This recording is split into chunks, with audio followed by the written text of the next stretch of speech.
রার জীবনের ভাষ্যকার ঔপন্যাসিক তারাশঙ্কর বন্দ্যোপাধ্যায়ের জন্মদিনে আমার নিবেদন কবি বীরেন্দ্র চট্টোপাধ্যায়ের লেখা জন্মভূমি আজ। একবার মাটির দিকে তাকাও, একবার মানুষের দিকে।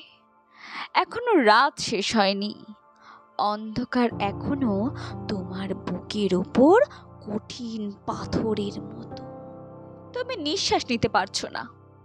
মাথার উপর একটা ভয়ঙ্কর কালো আকাশ এখনো বাঘের মতো থাবা উঁচিয়ে বসে আছে।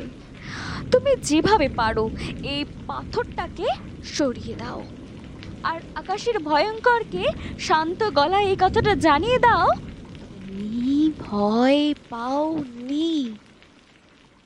মাটি তো আগুনের মতো হবেই যদি তুমি ফসল ফলাতে না জানো, যদি তুমি বৃষ্টি আনার মন্ত্র ভুলে যাও। তোমার স্বদেশ তাহলে মরুভূমি।